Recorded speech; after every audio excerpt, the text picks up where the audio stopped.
Well, at 14, your uncle brought you along to an armed robbery. Yeah, Killer was cool. Who did you guys rob? I think it was Circle Liquor that Oh, a time. liquor store. Yeah, it's on Vineland and Burbank Boulevard, I think. Yeah, Okay. I remember. And So you guys masked up and then you no, no no, bareface. yeah, just going in doing it. But the first one, no, the first one I did was the Far East Market. Me and a guy named Mike Cerno robbed the Far East Market, and the gun we had was a revolver, but it didn't stay up. You know, you had to hold it like this. Okay. You know, and I remember going, give me the money, and the Chinese lady gave me, I think $8 out of the cash register. $8. You know, and she put it down, and I said, "No, give me that money," because she always all the 20s and 10s and stuff they put in a cigar box. I don't. No, give me that one. She said, "No, which one? Which one?" I said, that one. I went like that. The gun.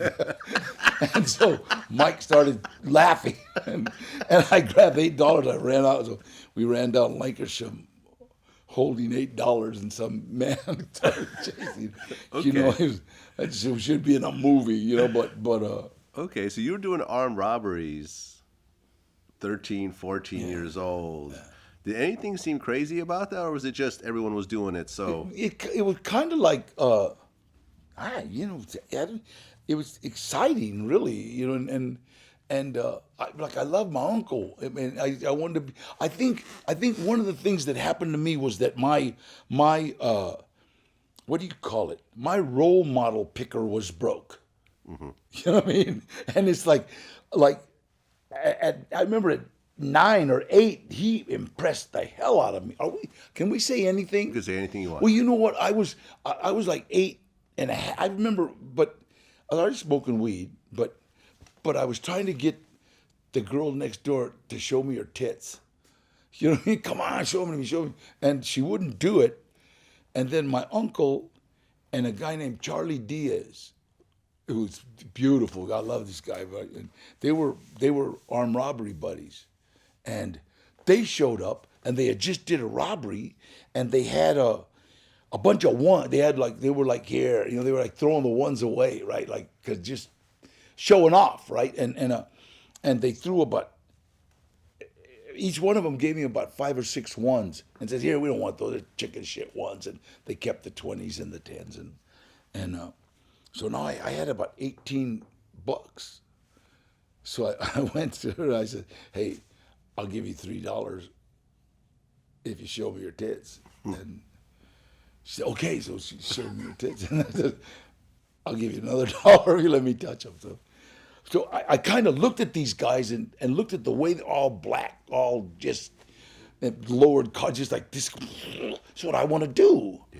Do you understand? And it's that money. So I got hooked to money before I was hooked to anything else. You know, knowing, I know it sounds awful, and I know, but the power of money, you know, and it was like, damn, that's the way I grew up. I grew up with the guys I wanted to be that guy with the dough. The only guy in our neighborhood that had any money was the dope dealer or the armed robber. You know, the laborer, you know, he'd come home all sweaty and dirty. You know, I remember when I got out of the joint in '69. You know, and I was working at a place called Carlisi's Auto Wrecking. It was on Van Owen, and I was looking like an escapee from a Vietnam prison. You know, I had a shirt, I mean a pair of thermal underwear tied up like this and all greasy. And I work at a wrecking yard, right? And my uncle shows up. My Uncle Gilbert. He'd been out of prison about 3 weeks, right? And I'm making minimum wage or whatever, just working in.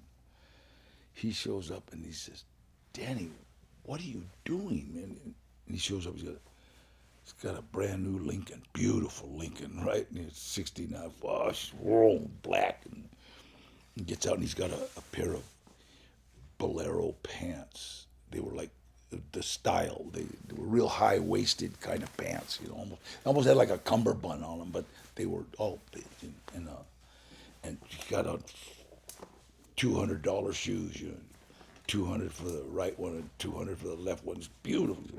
Had on it was like a Tommy. I don't know if it was Tommy Bahama, but it was a beautiful kind of print shirt, all tucked in, and it's the kind of shirt that's tailored so it's not wrinkled. You know. And he goes, "What are you doing, man? Look at you embarrassing the family, man." And I said, "I'm working, man. Shut up." You know. He says, "Hey, look, why don't you just sling?" Because he's already slinging. He said, "Why don't you sling a little for me?" He puts down a quarter piece of heroin. Just cut it. It's good. Cut it. $1,000 and says, "Get going. Get going. Get started."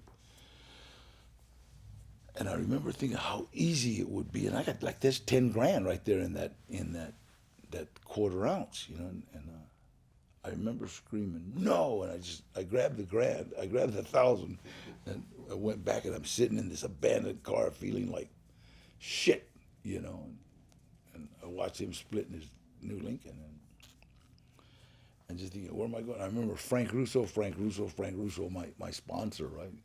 He comes out and says, "Just wait, Danny. Just wait. I know it's hard, man. Yeah, I know it's hard, but it's gonna be okay." And then he said, "Did you get the grant?" I go, "Yeah, I got the money." So we just kind of laughed, but I didn't take the heroin. And my uncle shot it out with the cops in Van Nuys about 4 months later. Oh, so your uncle? He went back to the joint. Oh, he had a police shootout and then Yeah. went back to Oh, he prison. did a couple of them. Well, he killed someone? No, Oh, okay. he just had a couple of them. A couple shots.